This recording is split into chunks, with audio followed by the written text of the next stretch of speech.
Chapter 15. Of Gods and Men. Chaotic Universe will continue the story where it left off. In the Andiron Universe. With Earon, Chigau, and Gabriel in the meeting room of Earon's palace. "I accept your offer," declared Gabriel. Chigau and Earon are surprised. "I didn't even say anything yet," Earon responded. "You didn't have to. I can tell that the reception I got when I arrived was not manufactured by you. That sealed the deal," said Gabriel as he extended his hand for Earon to shake. Earon shakes Gabriel's hand.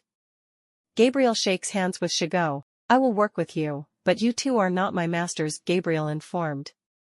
"Agreed," replied Earon. "Of course there will be some rules," Chigau added. "Where are the rest of the masters?" questioned Gabriel. "They are all out taking care of their own business," Earon answered. "All of the masters are free to handle their own business until a meeting is called for," verified Chigau. Gabriel looked at Earon. "Why did you choose me? Why not Chris?" Gabriel asked. "Normally you would have to fight and defeat this universe's electricity master, but you don't have to because no one has been sighted using those abilities until you came here a couple of weeks ago," responded Earon. Suddenly the room goes dark. When the darkness fades, the female island servant stands in front of the meeting table. "I would like to introduce my new ward," Earon announced. "We have been researching combination elements, and she is the first to be trained in one," started Chigau. "Her abilities are a combination of the darkness and light elements, now known as the solar element," continued Earon.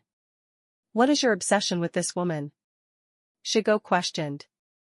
A bright light flashes. The female island servant appears sitting in Earon's lap. Both of their fists have a dark purple glow. "She's a fast learner, much like our former fire master," answered Earon as he smiled. Chigau's charcoal aura shined as he stood up.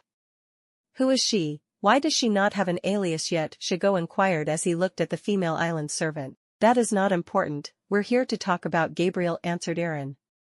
Chigau nodded. "It is important that when you return to the normal universe that you resume living your normal life," Chigau started as he sat down. "Your affiliation to us must be kept a secret. You fought in Darren and Iria's interest. They cannot interfere in your affairs now," continued Earon. "I can do that," Gabriel responded. "We also want you to eventually train some of the residents of the island," added Chigau. "You will start with her. Every elemental master must have a partner." Earon boomed. The female island servant stands up and walks to where Gabriel is sitting. Gabriel stands up.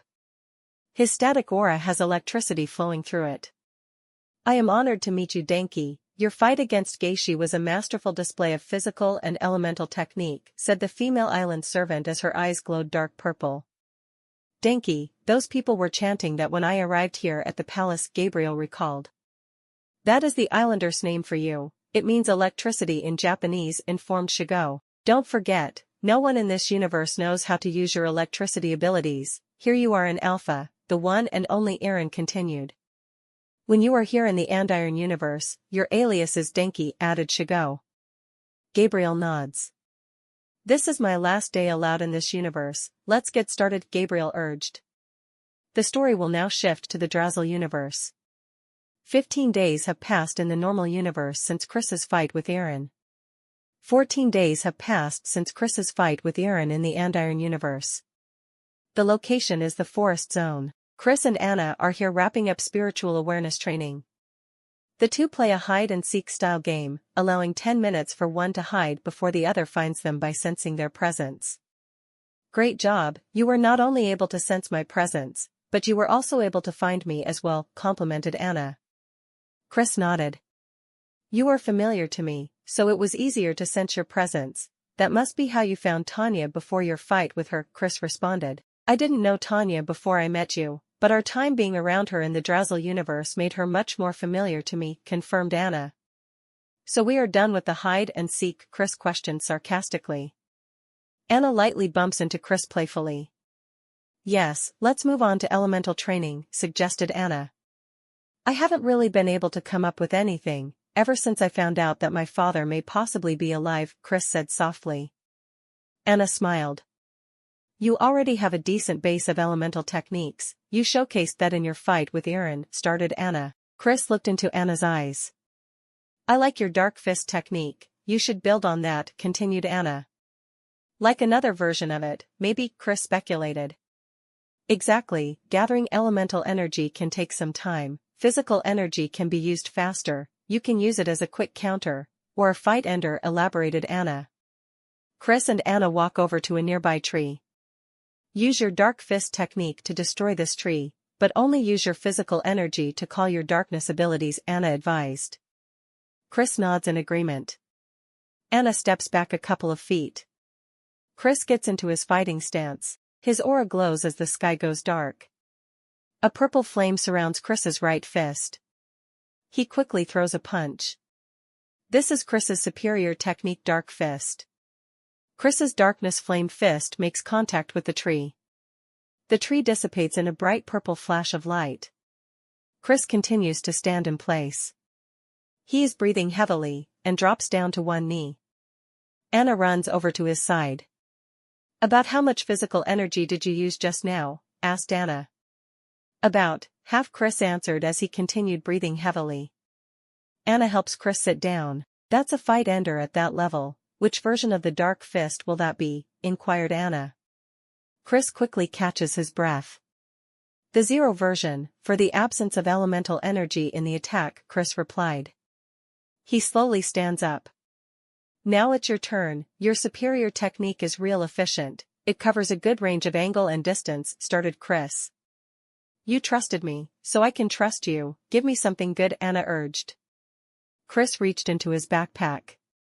He pulls out a bag of knives and tosses them into the air. Anna's aura glows and a burst of wind sends the knives flying deeper into the forest. So far, I have only witnessed you move things forward with your abilities. I think if you can use wind energy to pull things towards you instead of away from you, that could create some favorable scenarios for you, started Chris. Anna nods in agreement. You can start by bringing those knives back over here, Chris finished as he stepped a few feet back. Anna's gray aura glows. She moves both hands toward her. A gust of wind blows the knives back towards Anna. She points her fingers down, and the knives stick down sharp end first in the ground at her feet.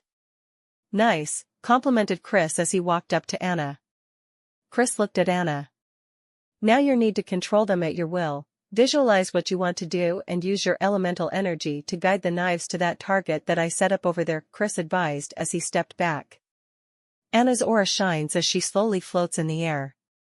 She raises her arms and the knives come out of the ground. The knives slowly orbit around Anna's body. Her aura pulses as she throws her hand forward in the direction of the target. Anna's aura surrounds the knives as they fly towards the target. One by one each knife sticks into the target. Anna slowly floats back down to the ground. Chris hugs Anna. We should meditate so we can regain our strength, suggested Chris. Anna agrees. The two meditate to end their training session for that day. Suddenly Anna senses a familiar presence. She stands up. Show yourself, I know you are here, Eero, Anna demanded. Eero floats out of a group of trees and stands in front of Anna. What are you doing here? Questioned Chris. Eero's aura glows and a burst of wind knocks Chris off of his feet, carrying him a few feet away. I'm not here for you, I'm here for her, Eero answered as he stared at Anna. Anna stands there calmly looking into Eero's eyes. I can sense your intent, you didn't come here to fight, shot Anna. Both Eero and Anna's aura shine brightly. The two use their wind energy to perform a test of strength. Their wind energy is evenly matched. The force of the both of their wind energy sends the two of them falling backward. This sends Anna crashing into Chris. Anna helps Chris up to his feet. Eero floats over to them. I've been watching your progress, your abilities are still improving, but I can make them even greater, remarked Eero. You came here to train me, didn't you? Anna questioned. I did. I'm sure you are aware of the Andiron Universe's tradition regarding past opponents, started Eero. I am. Switchfire came to train Brandy in order to acknowledge her as a fire master, Anna replied. I thought that you are from our universe, added Chris. I was born in your universe, but I am also the elemental master of wind. I honor their traditions as my own, Eero responded. Before we do this, I want to know how you became an elemental master, Anna requested. Earon regularly holds coordinated fight events known as master fighting challenges. where the current elemental master fights against either a recruited elemental fighter, or one who claims to be an undisputed master of their element. Euro started. That sounds like when we fought at the arena, recalled Anna. That is very much so. The rules of the fights that you and your friends fought in were the same as the master fighting challenges, Euro confirmed. Euro looks at Chris. That's why the Islanders cheered your victories, added Euro. Chris and Anna continue to listen to Euro. I have been the elemental master of wind for over 3 years now, facing challenges to my membership as they come. In order to honor you as a wind master, I will teach you my superior technique, Kaze Hurricane, Euro announced. I accept, Anna responded. She looked at Chris. I need to do this alone. It will be a chance for me to up my game some more, said Anna as she hugged Chris. That's fine. I want to go to the cabin that you told me you found before you fought Tanya. There may be something to find there, Chris informed. Keep my presence in your mind. You will be able to return if anything happens, suggested Anna. She kisses Chris on the cheek. Chris glares at Euro. I will come back if I sense any distress in Anna's presence, Chris said as he holds up his dark flaming fist. You have my word, no harm will come to her from me today, assured Euro. Chris walks away into the deeper forest. Before we begin, I think that it will be beneficial to you to learn a little bit more about manipulating wind, Euro started. Anna smiles. Go for it, responded Anna. The foremost of advantages for users of the wind element is that it cannot be seen by the human eye, opposite of the other known usable elements. Wind lacks color and shape, continued Euro. Anna sat down with her legs crossed. She focuses on Euro as he continues. Your wind techniques are difficult to block and evade, always keep that in mind in your fights, Euro advised. I would like to know more about what is possible with wind energy, requested Anna. Very well, as your wind abilities progress, you will be able to command compressed air, produce shockwaves, and create a vacuum that can suffocate your adversary, Euro elaborated. Anna gestured for Euro to continue. Proper use of your wind abilities can grant you silent movement, enhanced speed, or even the ability to disrupt an opponent's senses. Once the level of mastery has been reached, arbitrary control over weather, storms, and various atmospheric forces, making you a true force of nature, that will of course require management of physical and elemental energy, finished Euro. Anna stands up. Euro gets into his fighting stance. Euro charges his sky blue aura. Pay attention to everything that I do. Once I am finished, you will be tasked with performing the technique as I did, instructed Euro. Anna nodded in acknowledgement. Euro starts to rapidly twirl his finger as a windstorm starts in the area. Thunder and lightning flashes in the sky. Euro's entire body glows sky blue like his aura does. The windstorm intensifies. Euro creates a massive hurricane that gets bigger as it moves forward. This is Euro's superior technique, Kaze Hurricane. The wind continues to blow violently. The Kaze Hurricane remains swirling in place. Unfortunately, when you use wind elemental techniques of this magnitude, you can only move it in one direction. Forward, Euro yelled. He throws his hands forward. The storm grows in size as it blows through the deeper forest. It clears the entire area and it blows through, leaving a bare portion of land, surrounded by the rest of the lush forest area. You would have killed me with that technique if I didn't find the eye of the storm, reflected Anna. I was shocked but not surprised. Our fight wasn't to the death, but you fought as if it was the stipulation, added Euro. Anna steps forward. Her aura starts glowing.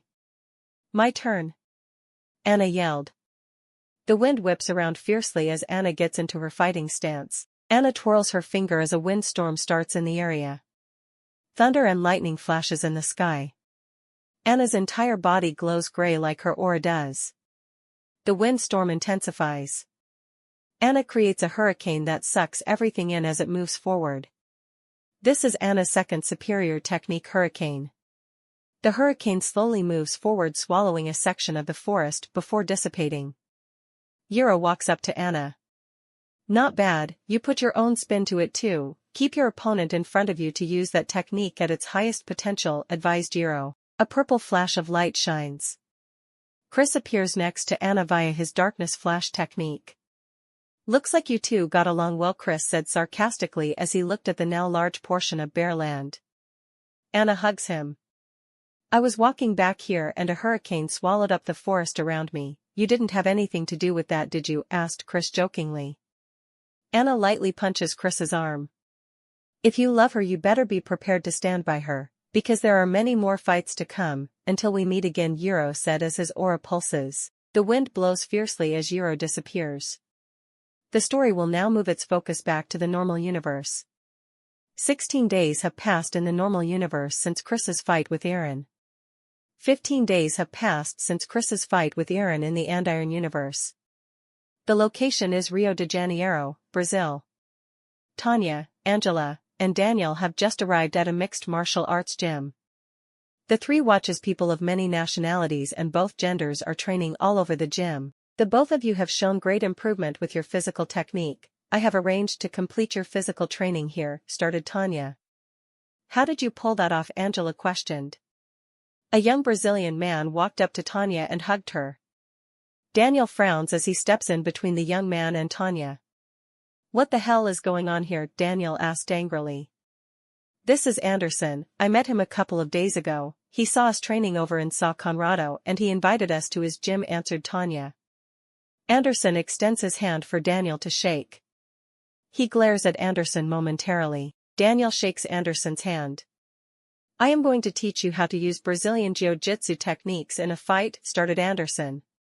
He is a trained mixed martial artist and he competes in the WCF, also known as World Championship Fighting, Tanya added. I thought you looked familiar. I have seen you on TV. You are one of the top professional fighters in the world, remarked Angela. Anderson gets the trio outfitted in proper training gear. He walks them over to the training ring, designed in the form of a fighting cage. Today I will teach the two of you 4 Brazilian jiu-jitsu techniques. I will stress to you that this is just training. The goal is to work on your technique without injuring your training partner, started Anderson. Daniel and Angela nodded.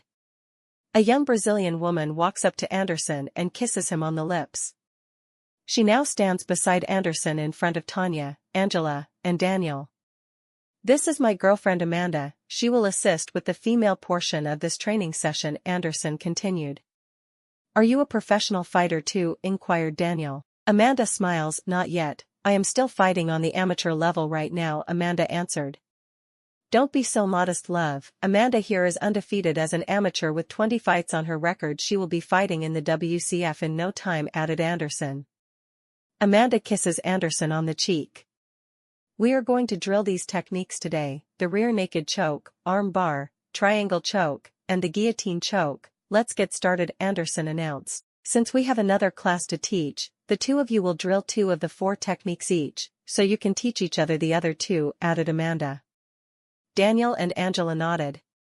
Daniel, you will be first, motioned Anderson. Daniel steps into the center of the training cage. He gets into his fighting stance. Not just yet, you need to know more about these techniques before you can use them. If you can use them properly, a win in your fight is almost guaranteed, Anderson advised. Daniel stands ready to listen. The rear naked choke is an often used move in mixed martial arts fights. The risk of you losing your position is low if you cannot fasten the choke. Since you don't lose position, you are free to strike on the ground to eventually secure the choke, started Anderson. He drops down to his knees. Amanda steps behind Anderson. To perform this choke, you must take your opponent's back, wrap your dominant arm around the neck and squeeze, Amanda says as she demonstrates the technique.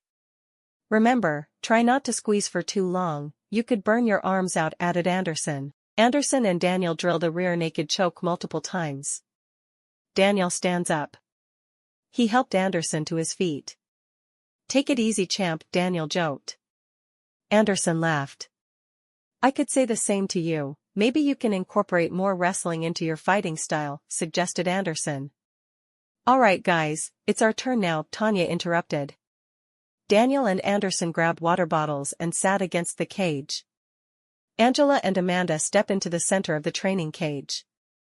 The next technique is the arm bar, announced Tanya. The arm bar is also a popular submission used in mixed martial arts fights. You have an increased rate of success with a perfect setup. Unlike the rear naked choke, this technique has a higher risk factor in regards to your position, Amanda started. It's a versatile move and can be used from multiple positions, from the back, mounted on top, from the bottom, and from side control and guard, added Tanya. This technique is a bit more complex, but with some dedication it can become more commonplace for you in a fight, Amanda continued. Tanya lies face up in the middle of the training cage. I will demonstrate the technique with a grounded opponent and myself in the top mount position, lectured Amanda. Amanda gets on top of Tanya in the mount position. She places her right arm around the back of Tanya's neck. Then with her left arm under Tanya's left elbow, she pushes Tanya's elbow out and away from her body. Amanda controls Tanya's arm at the wrist and elbow, gripping Tanya's arm firmly. Amanda places Tanya's wrist in her hand that is closer to Tanya's head. She uses her other hand to control Tanya's elbow, while pulling Tanya's arm away from her body, which in a real fight would hyperextend Tanya's elbow. Amanda helps Tanya to her feet. Angela drilled the technique from multiple positions. Great, I think you may be good to teach Daniel this technique without my assistance, complimented Amanda. Angela, Amanda, and Tanya sit against the training cage. Anderson motions for Daniel as he stands up. The two once again occupy the center of the training cage. The next technique that we will drill is the triangle choke Anderson started. Daniel smirked. I hope that it isn't as much work as the last technique was, Daniel said sarcastically. It's not as complicated, but all techniques require a certain level of work, responded Anderson. Daniel awaits Anderson's instruction. This technique is similar to the armbar, considering that they both require a perfect setup to execute at its full potential. It is effective to add strikes when setting it up to soften up your opponent, Anderson continued. Which position is it started from? Inquired Daniel. The bottom position, Anderson answered. This is a blood choke that impedes the flow of blood to the brain by cutting off its blood supply, making the opponent pass out, elaborated Anderson. The triangle choke is a great way to give your opposition something to think about when they believe that they are free to strike while you are down, Amanda added. Amanda lays down face up on the mat. Anderson drops down to his knees, facing Amanda. She places her right leg behind Anderson's neck in a guillotine-like position. Amanda places and tucks her right ankle behind the knee of her left leg. This traps Anderson's arm. Once you get your opponent's arm trapped, you can finish the choke by tightening your legs. This part is very important to get a finish in a fight, finished Amanda. She tightens her legs as Anderson taps out. Amanda releases her hold on Anderson. She helps Anderson to his feet. One last detail, you need to be able to judge if you have the choke secured or not. You don't want to burn out your arms and your legs attempting an unsuccessful blood choke, Anderson added. All right, Daniel, let's give the triangle choke a try, suggested Amanda. Daniel and Anderson drill the triangle choke. Not bad. Once again, don't forget to use some strikes to secure your dominance in the position, Anderson reminded. Angela stands up. All right, we will demonstrate the final technique for Angela, announced Amanda. Daniel and Anderson sit against the training cage. The guillotine choke is another submission technique taught to beginners, Amanda started. This technique is efficient for all skill levels of mixed martial arts. It can be a blood or air choke depending on your position and how you utilize it, continued Anderson. To keep this simple, we will only drill the technique with the intent of defending against a takedown. Beforehand, Tanya will run down the positions that this choke can be applied in. Amanda finished. Tanya stands with Anderson and Amanda. You can use this choke in the following positions: clinch, bottom guard, top mount, and top turtle, reviewed Tanya. In this demonstration, Tanya will attempt to take Amanda down. From there, Amanda will perform a guillotine choke to counter Tanya's takedown, Anderson informed. Tanya stands in front of Amanda in her fighting stance. She quickly changes levels as she attempts a double leg takedown. Amanda matches Tanya's level and gets a headlock in on the incoming Tanya. She then wraps her arm around Tanya's neck. From here you must apply pressure. This will cut off your opponent's blood flow and air supply, which can end the fight within seconds, concluded Amanda as she released her hold on Tanya. Amanda and Angela use some extended time to frequently drill the guillotine choke. Daniel is paying attention to the drills. Anderson taps Tanya on the shoulder. Can I speak with you alone for a second? Anderson requested. Tanya nods. The two step outside of the training cage. I enjoy training people, amateur to the professional level, men and women, different ages, but the entire time that I have been around you and your friends I just kept wondering something, started Anderson. What's on your mind? Tanya inquired. In mixed martial arts it is common that you will learn more from your losses than your wins. I can feel that your friends are learning a lot from a previous loss. It's fueling their fighting spirit, answered Anderson. I agree, they have been through a lot, Tanya confirmed. I don't know what you are all training for, and it is none of my business, but please promise that the three of you will use it respectfully and skillfully, requested Anderson. Tanya smiles. Thank you for your understanding. I promise that your expertise will be used with respect and skill, Tanya responded. Tanya and Anderson hug each other. The two walk back into the training cage. The setting will remain the normal universe. But on the other side of the world. The location is the island of Guam, in the village of Dedito. The island is a former Spanish colony and today an unincorporated territory of the United States. Guam's time zone is a little more than a day ahead of Rio's time. Brandy and Duran have already been in Guam for a day now. 17 days have passed since Chris's fight with Earon in the normal universe. And 16 days have passed since Chris's fight with Earon in the Andiron Universe. Brandy and Duran are currently having brunch with her grandmother. I'm really glad to see that you are doing well. I didn't want to leave you here but you insisted, said Brandy before taking a sip of tea. Brandy's grandmother smiles. Your life is on the mainland with your mother and sisters, but you know that you always have a home here, she responded. Thank you, Nana, acknowledged Brandy. The three finish eating but remain seated at the table. So Nita, you have been here for a day already and you still have not told me why you are here right now, or if he's your boyfriend or not, Brandy's grandmother said softly. I'm not her boyfriend, started Duran as he laughed. And I already told you, Nana, I came here to check on you, Brandy continued. I heard you, but I get the feeling that you came here for more than that. You would not have brought this fine young man with you, am I right? Responded Brandy's grandmother. Duran and Brandy make eye contact. I can't tell you everything, but a lot is going on right now. I thought getting a little taste of the culture would ease my mind, Brandy informed.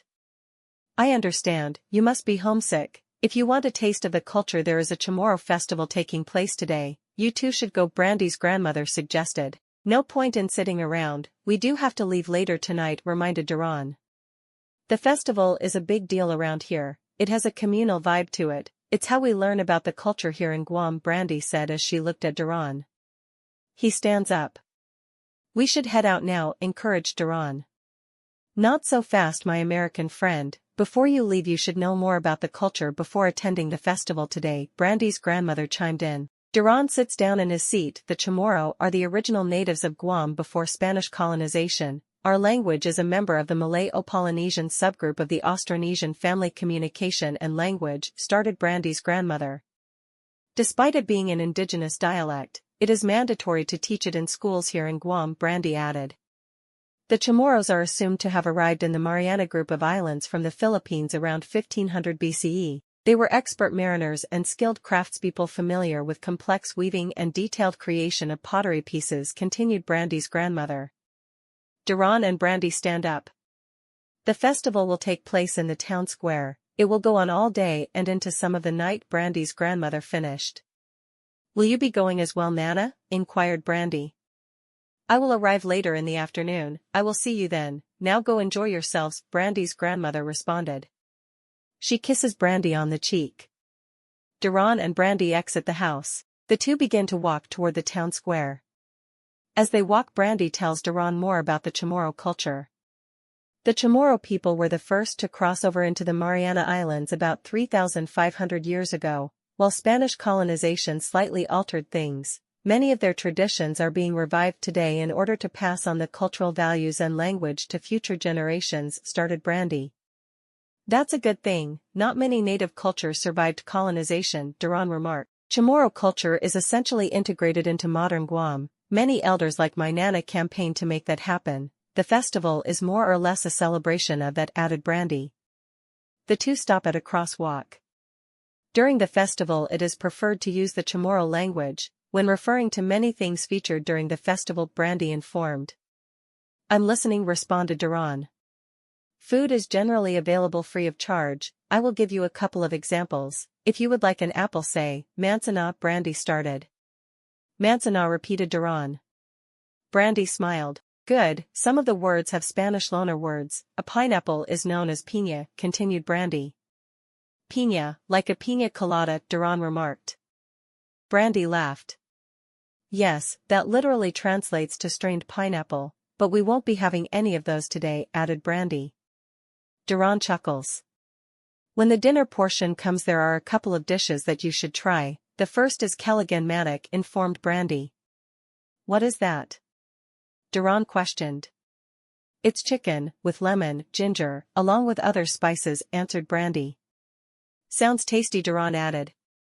The next dish is Hanexa Aflaton Spam, that is chamorro for fried spam rice, instructed Brandy. The traffic signal changes and the two are able to cross the street. Anything else? Duran inquired. They walk into the town square. There is one more thing. Anything else I can let you know on the fly, answered Brandy. Duran stops and looks at Brandy. Hafa Adai means hello in Chamorro. If you talk to anyone, definitely lead off with that. It channels the spirit of the Chamorro people, Brandy elaborated. Hafa Adai, repeated Duran. Great, time to start a date that you won't have to pay for, Brandy said sarcastically. Very funny, shot Duran. The two walk through the entrance to the festival. The volunteer event staff welcomes them to the festival. The sounds of Chamorro music fills the air. Festive dancers are seen inviting those around them to dance to the tunes. There are culinary booths and cultural-themed exhibits all over the town square. Men, women, and children of all ages populate the town square. They are all dancing and taking part in activities such as Chamorro arts and crafts, traditional gaming and dance contests. As Duran and Brandy take in the sights of the festival, they encounter their first food booth. Hafa Adai, greeted Duran. The food vendor smiled. Manzana, Duran requested as he pointed at a fresh apple. The food vendor hands Duran the apple. Not bad, just don't eat too much before dinner. People here will take you not eating their cooking as an insult, warned Brandy. Duran nods. Brandy, a young man called out. Primo, responded Brandy. The young man hugs Brandy in an organic embrace. Nana says that you wanted a taste of the culture, and that you have your boyfriend with you, the young man started. He's not my boyfriend, replied Brandy. He stands in front of Duran. She told me you would say that. My name is Gamamo. I am Brandy's cousin, he said as he looked at Duran. Duran introduces himself as he and Gamamo shake hands. My cousin's name is Chamorro, for he who cherishes battle, Brandy informed. You two should follow me, suggested Gamamo. The two agree and they follow him to a boxing ring set up towards the rear of the festival. Muay Thai is the most popular martial art in Guam. It is not uncommon to see a boxing ring or two around the island, Brandy explained to Duran. Before we go to the ceremonial dinner, I am going to teach the two of you the basics of Muay Thai. There is some training gear for you on that table over there, declared Gamamo. Brandy and Duran put on their training gear. They enter the boxing ring where Gamamo waits for them in the center. He tosses the two of them pairs of boxing gloves. I will teach you stances, along with guard positions, punches, kicks, and close-range attacks, announced Gamamo. A couple of volunteers enter the boxing ring and assist Duran and Brandy with their boxing gloves. We will start with the fighting stance. After I complete the stance, I want the two of you to mimic what I do, Gamamo instructed. Facing forward but moderately squared off. Gamamo places his hands at eye level, partially extended, his forearms vertical, and elbows tucked inward. He aligns his arms shoulder-width apart. There are other versions of this stance that you can perfect as you practice Muay Thai in the future, said Gamamo as he remained in the stance. Brandy and Duran simultaneously mimics Gamamo's Muay Thai fighting stance. Good, there is always room for improvement, but both of your stances are serviceable, Gamamo complimented. He exits the stance. Duran and Brandy exit the stance as well. Keeping your arms shoulder-width apart will allow you to guard opponents' attacks or strike at will, and distribute it amongst your front and back foot. It will allow you to adapt to sudden changes in your opponent's stance, advised Gamamo. Brandy and Duran perfect their own variations of the Muay Thai fighting stance. Next will be punches. The most important of them all is a jab. It can be an attack or distraction. From your fighting stance, use your lead hand to throw a jab, instructed Gamamo. He motions for Duran to pick up the kick shield. Duran picks up the kick shield. Gamamo gets into his Muay Thai stance and throws a quick jab. His jab connects with the kick shield. It's not the most impactful move, but if you can use it properly, you will easily control the pace of any fight. Gamamo continues. Brandy gets into her Muay Thai stance and throws a quick jab, connecting with the kick shield. She takes the kick shield as Duran gets into his Muay Thai fighting stance. He throws a sharp jab that makes contact with the kick shield.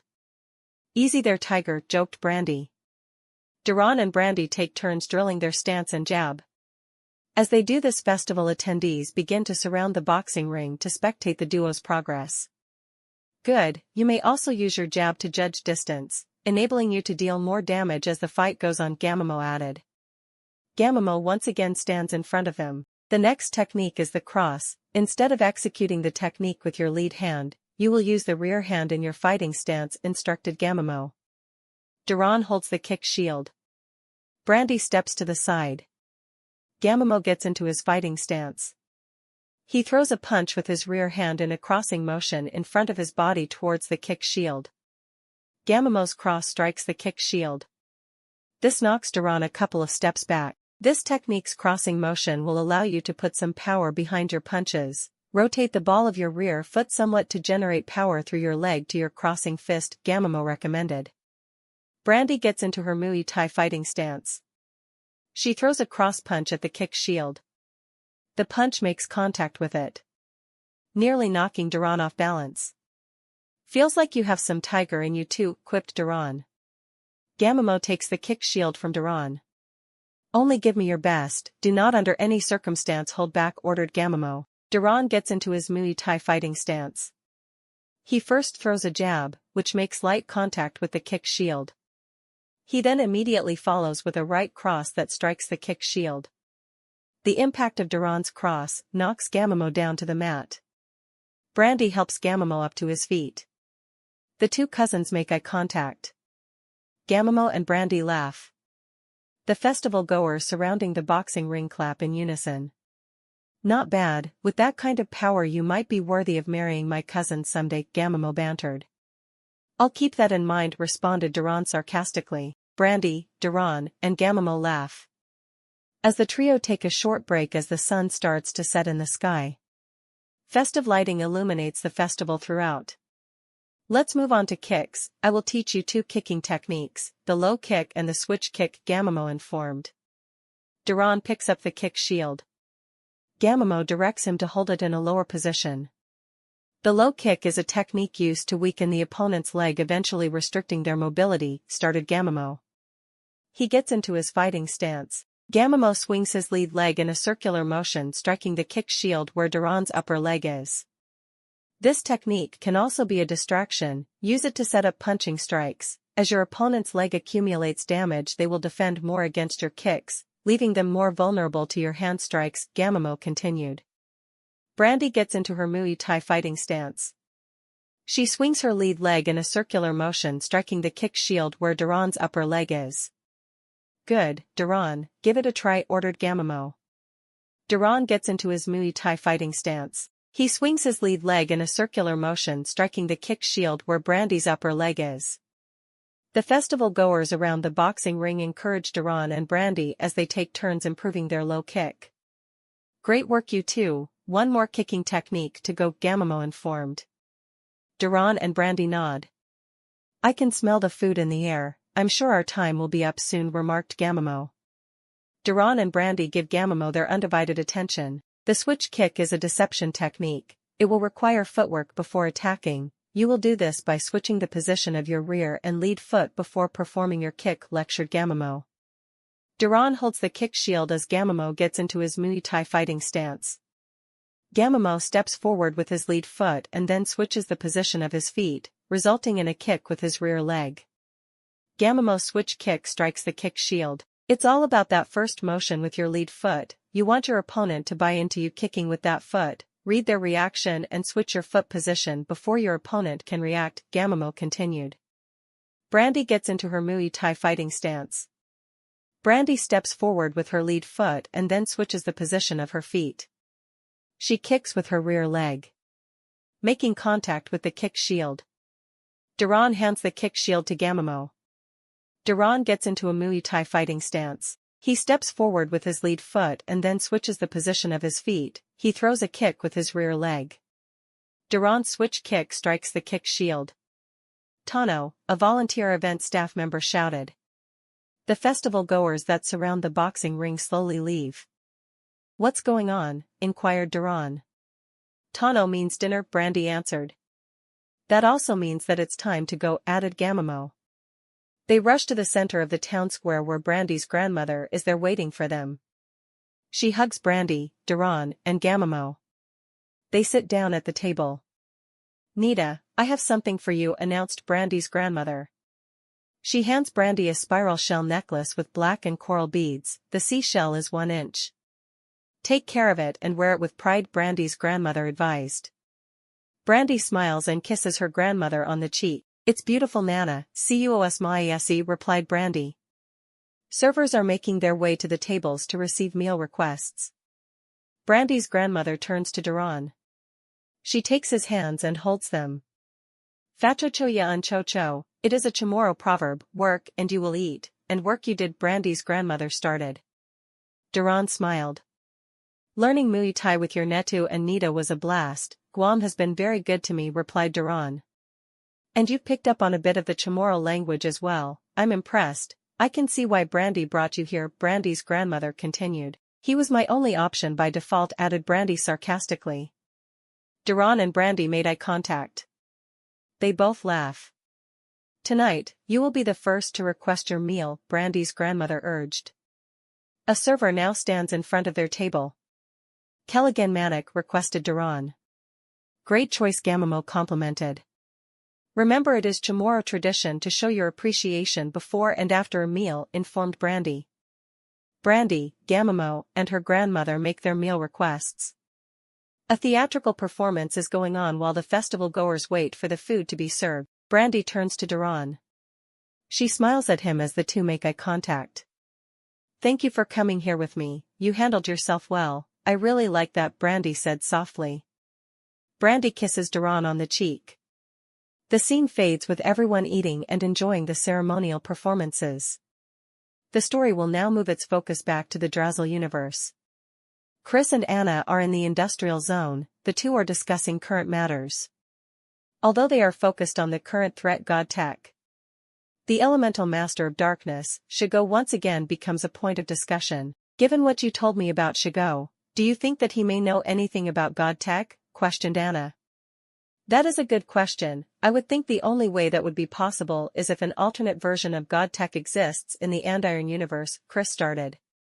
We have no proof of that. When we went there we were only exposed to the secret society of Earon's Island, and your description of alternate Menifee lacks the influence and notoriety that God Tech has in our universe, added Anna. But Chigau has been involved in the universal struggle for a long time. He, like Darren and Earon, know more than they have told us, and Chigau must have been frequently traveling back and forth between the two universes over the years, Chris speculated.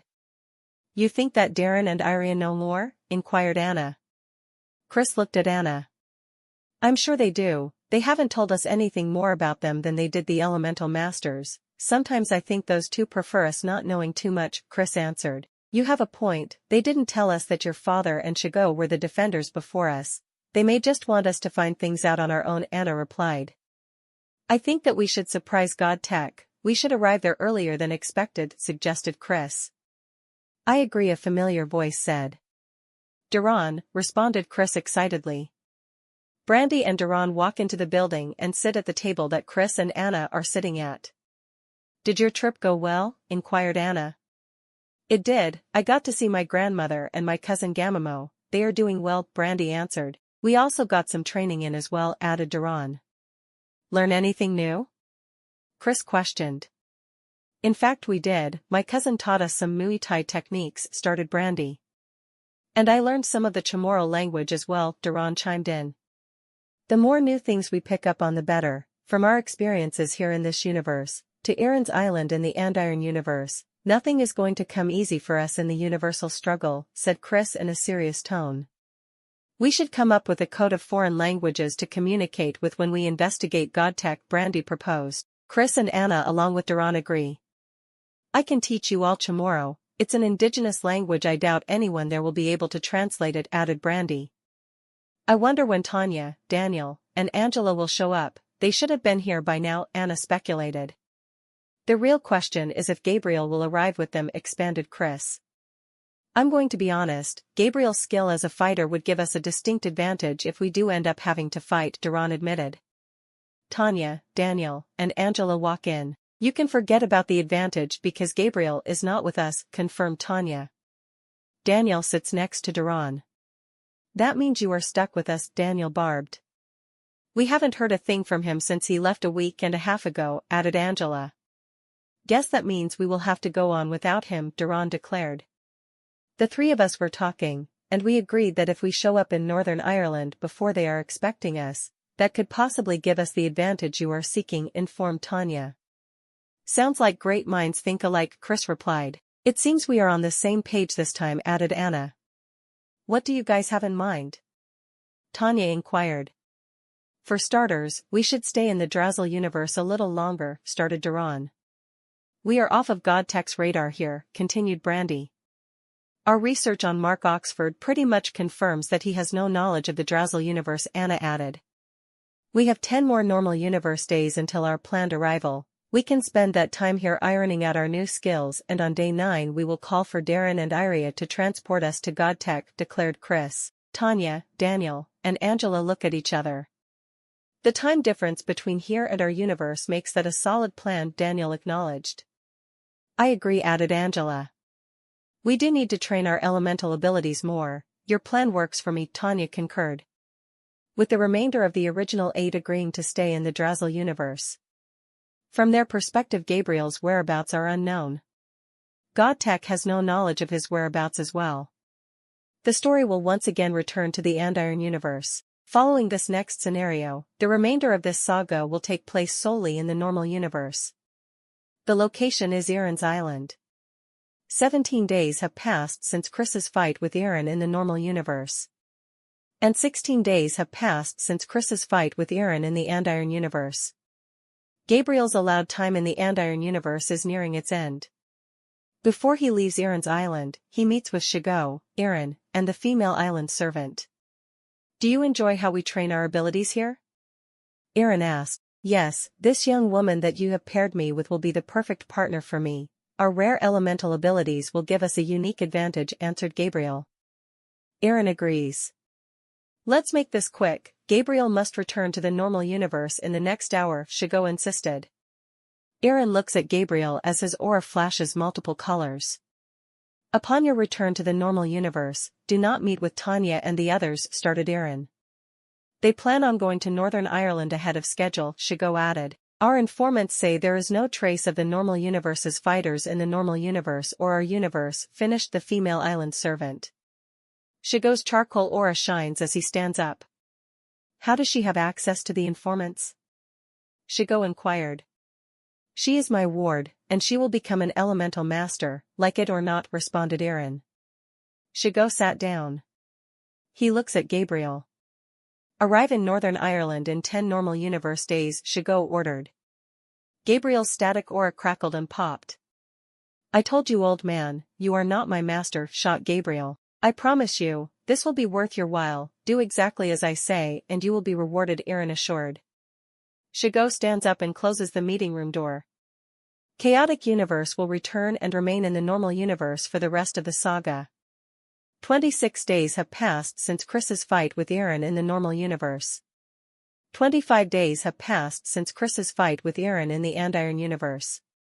The location is the Mourne Mountains in Northern Ireland, most popular for its scenic views. Darren and Iria are currently meeting with Chris, Anna, Duran, Brandy, Tanya, Daniel, and Angela. Welcome to Northern Ireland, you are all looking well, greeted Darren.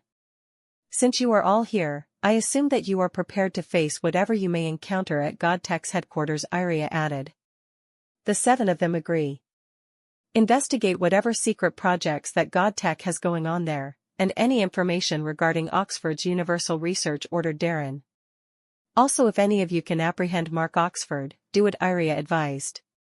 Why do you want Oxford? Questioned Chris. We haven't even proved if he is really a threat to the universes yet, Tanya supported. You will find out what we want with him if you can capture him, responded Darren. I will teleport the 7 of you to the AlterDome in order to catch Oxford off guard, Iria announced. She salutes them. The remaining members of the original 8 disappear. The same day. The location is the headquarters of God Tech. Mark, Oxford and Shane are in Oxford's office. This had better be good, Shane, boomed Oxford. Shane directs Oxford's attention to the big screen. Our team has made a discovery. I thought that you should be informed before the exercise tomorrow, Shane responded. Proceed, ordered Oxford. As you can see, the models on the screen contain the makeup and energy signatures of this universe and the alternate universe, Shane started. Shane presses the Enter key on his keyboard. A third makeup and energy signature model appears below the 2 existing ones. This model contains the energy signatures of both of the known universes, Shane continued. Oxford stood up from behind his desk. He walks over to the big screen. A third universe? I thought that only the normal universe and the alternate one are connected, questioned Oxford. They are, but the alternate universe contains a unique energy signature that is not present anywhere in this universe. The only other place that energy exists is in our mystery universe on the screen, Shane replied. That energy signature must be what makes superhuman abilities possible in the alternate universe, speculated Oxford. The same can be said for the mystery universe, Shane added. Why are you showing me this? Asked Oxford. Shane hits the Enter key again. An analysis of the mystery universe appears on the big screen. The mystery universe is a parallel universe. It is not connected to the normal or alternate universe. This may explain why we lost track of the normal universe's fighters over a week ago, Shane answered. So you are suggesting that they are in some mystery universe right now, responded Oxford. An alert is sounded throughout Godtech's premises. Are there intruders on the property? Inquired Oxford. Yes, but you won't believe who it is, Shane answered. The screen shows Chris, Anna, Duran, Brandy, Tanya, Daniel, and Angela in front of the AlterDome. Interesting, they're here now. I thought they were estimated to arrive tomorrow, anticipated Oxford. What should we do? Shane questioned. Let them inside, and awaken Beta. Give me a direct line to the AlterDome, ordered Oxford. And the investors? Shane inquired.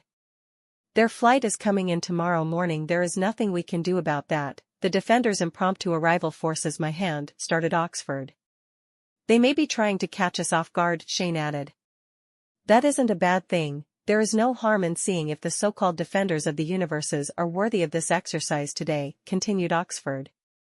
Shane hits the Enter key and the giant doors of the AlterDome open. At the AlterDome, Chris, Anna, Duran, Brandy, Tanya, Daniel, and Angela walk inside to a nearly dark arena floor. A spotlight shines. AlterGod Beta stands in place at the center of the arena floor. Who is that? Angela questioned. And why isn't he reacting to our arrival? Added Brandy. The loudspeaker activates as the interior lights come on in the AlterDome. The 7 of the normal universe's fighters' auras shine as they stand in front of the still motionless AlterGod Beta. Defenders of the universes, welcome to the AlterDome. I wasn't expecting you today, but since you came all this way I might as well make it worth your while, started Oxford. Shane activates Beta from Oxford's office. Beta now stands in front of the now original 7 in his fighting stance. You can choose any of the 7 present to fight my god, Oxford proposed. The original 7 create a huddle. I will fight him, declared Daniel. Are you sure? Tanya inquired. You are walking into this blind, you have no idea what you are about to face, added Anna. Daniel nods. None of us know what we are facing. Besides, it's time for me to show what I've learned and prove myself, Daniel enforced. He has a point, remarked Duran. The others agree. Daniel hugs and kisses Tanya. Daniel steps into the center of the arena floor with his blue aura shining. Mark Oxford's voice once again sounds from the loudspeaker. There are no rules in this fight, the rest of you are free to get yourselves involved, at your own risk. If any of you die in the process, I will not be at fault, Oxford announced. The lights in the AlterDome intensify. These lights contain energy from the alternate universe. Your abilities will be fully functional here, as will Alter God Betas. Begin the exercise, Oxford ordered. Beta smiles as his eyes glow gold. Daniel, I will give you the chance to walk away now and let one of the real defenders fight me, said Beta sarcastically. How do you know my name? Daniel asked. I know everything about you. I know where you live, I know where you go to school, I know that you are seeking to prove yourself to your girlfriend Tanya, but most importantly I know all of your techniques, physical and elemental, answered Beta. Daniel smirks. This should be fun, Daniel said as he gets into his fighting stance. Show me what you can do, urged Beta. Daniel's blue aura glows. He shoots a stream of water in the air. As the water is about to hit the ground, Daniel throws his hand forward as the stream shoots toward Beta. Daniel's aura shines. The stream of water freezes with a sharpened end as it approaches Beta. Beta's hands glow gold as he releases a shockwave burst, sending the sharp ice back at Daniel. Daniel counters with a blast of boiling hot water that melts the ice before it could reach him. A steaming puddle of water evaporates between them. Outside the arena floor, temperature changing. I didn't know he could do that, remarked a surprised Chris. I didn't either, Tanya added as she remained focused on the arena floor. Daniel and Beta engage in a heated stare-down. In Oxford's office. That wasn't in the list of his water abilities, boomed Oxford. Keep in mind that we have the least amount of data on he and Angela. They did not have a real fight in the alternate universe. The only things we know about those two are a basic outline of their elemental abilities, and one fight-ending technique, Shane informed. Continue collecting this data. Something tells me that he isn't the only one that will show us something new today, ordered Oxford. Back in the AlterDome. There is no way you can win this fight. I am a god, and I know your every move, lowly human, Beta taunted. Daniel rushes at Beta. A graphical simulation in Beta's mind shows Daniel throwing an overhand right. Daniel throws an overhand right. Beta catches Daniel's punching arm and twists it while slamming Daniel to the ground. Beta mounts Daniel. Daniel holds down Beta's hands so that he cannot strike him. Daniel uses his hips to push Beta's weight off of him. Daniel stands up. The remaining members of the original 7 applaud Daniel's mount escape. The celebration is short-lived as Beta kicks Daniel in the ribs. He follows with a shockwave burst that sends Daniel flying a couple of feet away. Beta laughs. Daniel slowly gets back on his feet. I can sense your intent. Why are you toying with me? Questioned Daniel. Beta starts walking towards Daniel. My brain has all of your techniques with a breakdown of your fighting stance, Beta revealed. Daniel gets into his fighting stance as Beta gets closer to him. I can also predict your future actions based on how you are fighting me. It is a part of an accelerated thought process, continued Beta. How is that possible? Daniel inquired. I am a god and anything is possible for me, boomed Beta. Outside the arena floor. What are you doing? Chris whispered. My PDA is recording this, with video, audio, and analysis of all of the data. It's currently focusing on Daniel and Beta right now, informed Anna. On the arena floor. Let's play a little game, shall we? Beta suggested. Sure, replied Daniel. I will give you 3 attempts at getting a clean strike on me. If you succeed, I will forfeit this fight, but when you fail, I will kill you. Beta declared. Beta stands in front of Daniel. Daniel raises his foot off the ground until it is close to the same level as his hips. He pushes his foot forward and generates momentum from his hip. A simulation of Daniel throwing a push kick runs in Beta's mind. Beta slightly raises his lead leg, checking Daniel's kick. That's 0 for 1, taunted Beta. Daniel grabs Beta in the clinch position. A simulation of Daniel throwing a clinch knee followed by an elbow runs in Beta's mind. Daniel throws a knee up the middle. Beta blocks it by freeing his left arm. As the two break away from each other, Daniel throws an elbow that misses when Beta ducks. 3 strikes and you're out. Beta yelled. Beta's fist glows gold. He punches Daniel in the chest, hitting him with the impact of a shockwave. Daniel falls to the ground motionless a few feet away. Beta walks over to him with his hand glowing. He forces his hand in front of Daniel's face. "Can't move, I might as well put you out of your misery," said Beta as he moved his hand closer to Daniel's face. Tanya's body forms from a pink metal puddle. She stands behind Beta. Her pink aura flashes as she forms a metal bat in her hand. Tanya swings the metal bat, striking Beta's left arm. Beta shouts in pain. "Fine, I'll kill you as well," Beta yelled. Beta turns toward Tanya. "Hey! You forgot about me," boomed Daniel. Beta turns his attention back to Daniel. Daniel shoots a blast of boiling hot water into Beta's eyes. Beta screams in pain with his vision now compromised. Daniel places his right leg behind Beta's neck in a guillotine-like position.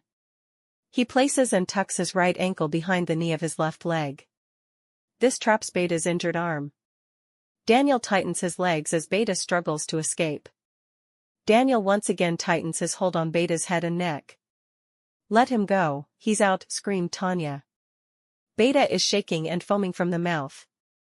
"I already won, but killing him wouldn't be a bad statement to make. Tanya can't deny me after this," Daniel thought to himself. Daniel continues holding in his triangle choke. Tanya, with Duran's help, pulls Daniel away from Beta, whose body lays face first on the arena floor, motionless. Anna runs onto the arena floor and checks Beta's pulse. "He's dead," Anna declared. A silence sweeps the AlterDome. The original 7 all stand on the arena floor away from Beta's body. "According to the scan I conducted with my PDA, his biology is possibly about 80% human, the rest might be some type of installed artificial intelligence," informed Anna. Daniel is openly celebrating. "I won," said an excited Daniel. He attempts to hug Tanya. She smacks him in the face. "He was human," Tanya said angrily. She turns away from Daniel. "He was also trying to kill me. I thought that you would be happy that I'm still alive," Daniel responded. "I don't like agreeing with him, but that was a life or death scenario," supported Duran. "Can't apologize for winning," Chris added. In Oxford's office. "They cannot be able to study that body and find out for sure that he was human," ordered Oxford. "I created a fail-safe for this situation, take a look," Shane responded. Inside the AlterDome. The structure starts to shake. The original 7 quickly get off of the arena floor. A gold laser shoots down from the top of the dome, turning Beta's body into sand. "Crap," exclaimed Duran. "We could have used his body to find out if he was really human or not," Brandy added. "It's fine, we have plenty of data already," informed Anna. Mark Oxford sounds the loudspeaker. "That was most impressive, but you will fight another opponent today. Following that I will release you to enjoy what Northern Ireland has to offer," Oxford announced. Back in the AlterDome. Tanya is still angry with Daniel. "We could have captured him if we got him outside of the dome, he would have been just a normal human," said Tanya sharply. "Our abilities also don't work outside of the dome, so capturing him would have been just as tough in here as it would have been out there," Angela evoked. "None of us thought he was human, he didn't act like one," added Brandy. "Cold, calculated, and unforgiving, he seemed more like a machine to me," Duran supported. "You two shouldn't be angry, you just saved each other's lives," encouraged Chris. In Oxford's office. "Chigau was right, even their weakest should not be taken lightly," remarked Oxford. "Tanya interfered in the fight, it may have went down differently," Shane speculated. "No need to be a Monday morning quarterback, her involvement is a bonus for us," shot Oxford. "Letting the others get involved does make our data collection more plentiful," Shane agreed. "It also allows us to collect 2 fighters' data at once, a long-form strategy indeed," bragged Oxford. "Additionally, every time one of them use an elemental technique, they release the energy signature present in the alternate universe. We are collecting it. This box on your desk receives it filtered through the underground of the AlterDome," Shane informed. "We can talk more about this later, let us turn our attention back to the defenders. Activate Zeta," ordered Oxford. Inside of the AlterDome, one of the interior doors within the AlterDome opens. A man flies out of the door. Angela shakes her head. "Is he?" Angela started. flying, finished Anna. Oxford's voice again sounds from the loudspeaker. Meet your next opponent, Alter God Zeta. Choose one fighter from your group. The terms remain the same, announced Oxford. No need to deliberate on this one, this fight is mine, Brandy declared. Zeta continues to fly around the AlterDome. I've learned a lot, and I want to test my new skills against this opponent, reinforced Brandy. She hugs Chris, Anna, and Duran. Tanya glares at Brandy momentarily, but gives her a thumbs up. When Brandy steps onto the arena floor, her orange aura glows.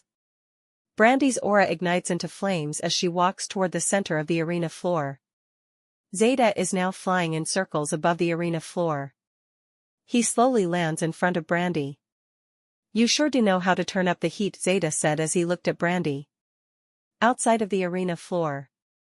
That beta guy could predict techniques before they are performed. I wonder what this Zeta can do, anticipated Daniel. His flight ability is an advantage. If she can keep him from flying, she can beat him for sure, Angela added. On the arena floor. Let's just get this out of the way now. Tell me what you know about me, suggested Brandy. Zeta crosses his arms. I know that you want to prove yourself to your friend Chris. Your last fight wasn't necessarily the best showing of your group, but you are still not to be underestimated, Zeta started. Going personal, I'm not surprised, responded Brandy. Your fire abilities are not completely mastered, but they are still dangerous. I won't take it easy on you just because you are a female, Zeta said as he gets into his fighting stance. Zeta's fighting stance is unique. He slightly hovers about 2 inches above the ground. Brandy gets into her fighting stance as her flaming aura intensifies. Her aura glows as she shoots a burst of flames towards Zeta. Zeta quickly flies into the air to dodge the flames. A simulation of Brandy shooting the fire burst runs in Zeta's mind. He glows gold as he shoots downward with his fist in front of him. He flies directly towards Brandy. Brandy's body turns into a massive flame as her body is reformed a couple of feet away from Zeta. He turns around and floats at Brandy in a burst, feet first, drop kicking her. Brandy falls backwards across the arena floor. She lands in front of the remaining members of the original 7. A simulation of Brandy moving her body in the form of flames runs in Zeta's mind. Anna gets Brandy's attention. The data I have collected suggests that Beta and Zeta have multiple abilities, partially governed by physical actions and controlled by artificial intelligence. Give me a couple minutes, I might find something to help you out, informed Anna. Zeta once again floats towards Brandy. Brandy gets into her fighting stance. I should be able to strike him once he stops floating, Brandy thought to herself. Zeta stops in front of Brandy. She immediately engages Zeta with the thrusting salute. A front straight right kick striking Zeta on the chin. Not bad, you have some fight in you, remarked Zeta. A simulation of Brandy performing the thrusting salute runs in Zeta's mind. Brandy's aura glows. A flame surrounds her hand. She strikes Zeta's chest with a flaming palm. This burns Zeta's tunic. The material of his tunic falls to the arena floor in the form of ashes. A simulation of Brandy performing her burning palm strike runs in Zeta's mind. In Oxford's office. It seems that Brandy has taken the advantage in this fight, pointed out Oxford. You forget about his tactical analysis ability. He has collected quite a bit of data so far, Shane reminded.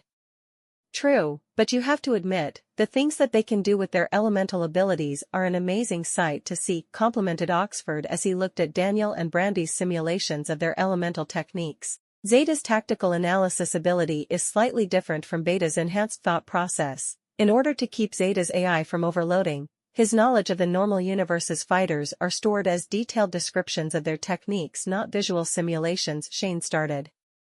Interesting, a majority of the techniques that she used are already in the database, added Oxford.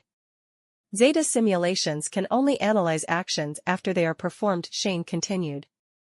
Meaning? Inquired Oxford. Zeta will be able to predict any technique that Brandy has already used in this fight. Eventually, she will run out of techniques to use the longer this fight continues, Shane answered.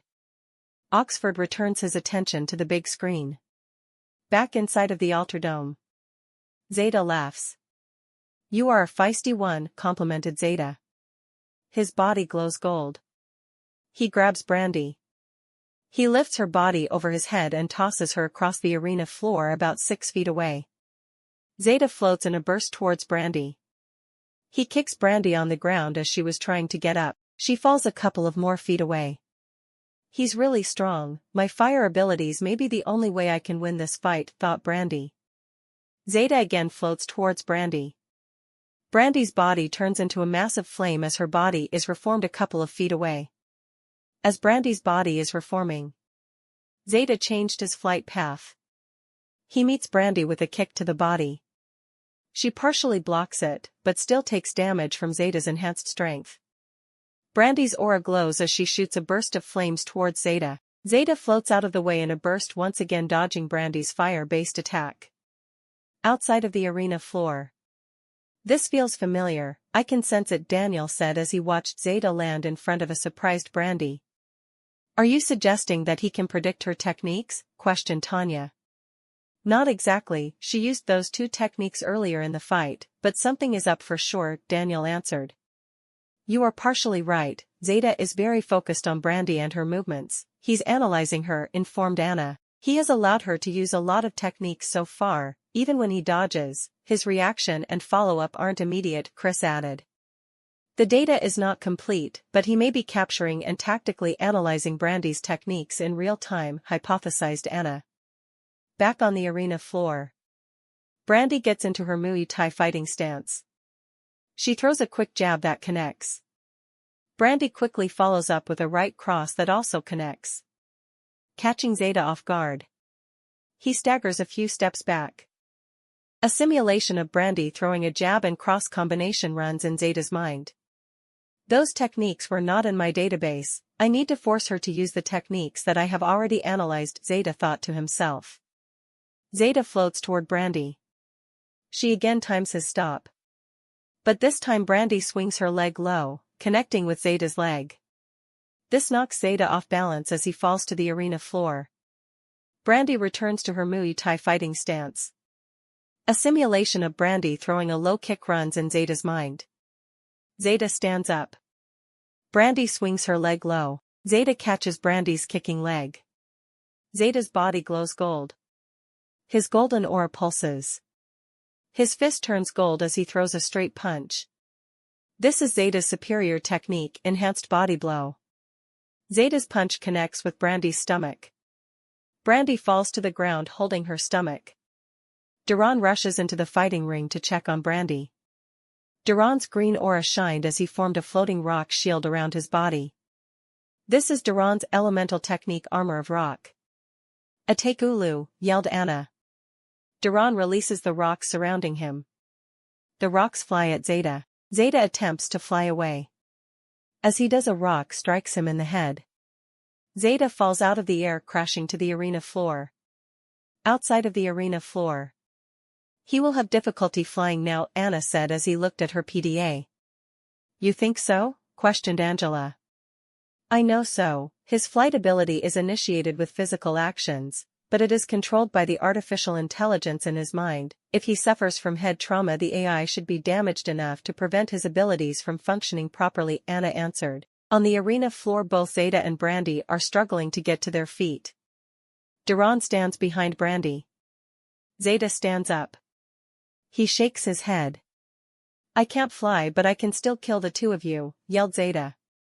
Zeta starts running toward Brandy and Duran. Guafi! Duran shouted as he took a couple of steps back. Brandy's aura grows in size, her aura's temperature burns at 2,500 degrees. As she gets into her fighting stance, her flaming aura transfers to her lead foot. Brandy's lead foot glows bright orange. She raises that foot and stomps, creating a trail of flames that shoots straight forward. This is Brandy's superior technique, Trailblazer. The flames make contact with Zeta's body, instantly setting him ablaze. He screams as the fire engulfs his entire body. Duran covers Brandy's eyes. A pile of sand and ashes sit where Zeta once stood. I killed him, Brandy said solemnly. You had to, he would have killed you if you didn't, reassured Duran. Brandy's seashell necklace glows. Nana, Brandy said softly. She would have been proud of you, you didn't give up, and you really showcased your new skills today, encouraged Duran. The rest of the original 7 are now on the arena floor. Anna, Tanya, and Angela are consoling Brandy, who is still visibly distraught. Using Chamorro really helped out, he didn't know what either of you were going to do, Tanya pointed out. So what now, have we defeated them?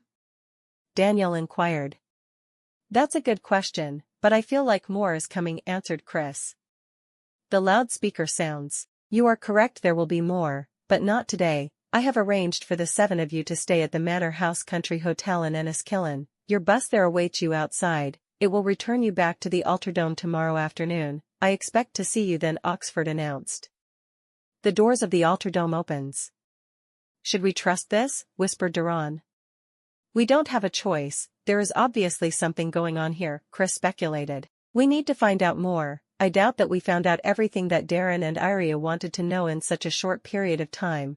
Besides, my PDA is analyzing the data I collect. This gives us time to make some kind of sense of what is really going on here, agreed Anna. I know you can hear us. Tell me if those 2 were human or not, Brandy demanded.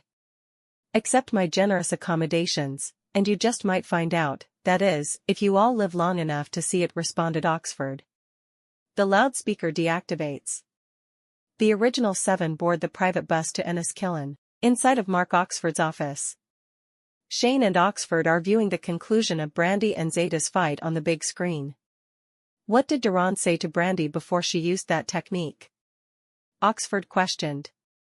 It does not register in the language database, it may be an indigenous dialect, responded Shane. It sounded like Anna used the same tongue when Duran interfered, Oxford supported. Honestly, I thought that you would be more concerned with the loss of 2 bodies with the artificial intelligence technology installed in them, admitted Shane. Oxford stood up as the big screen shows Zeta's body burning. This may sound cold, but this project is not about the body, but about the abilities. The body can die, the data will not, Oxford said calmly. Based off of what we saw today, I cannot disagree with you, Mr. Oxford, concurred Shane. What I really want to know is how a group of teenagers learned so many new techniques, as well as another language in such a short period of time, continued Oxford. I'm glad you brought that up, Shane said as he pressed the backspace key. The models of the normal, alternate, and mystery universes are displayed on the big screen. My team has formulated a hypothesis about the mystery universe. I will give you the report tomorrow morning, declared Shane. He promptly leaves Oxford's office. End of chapter 15.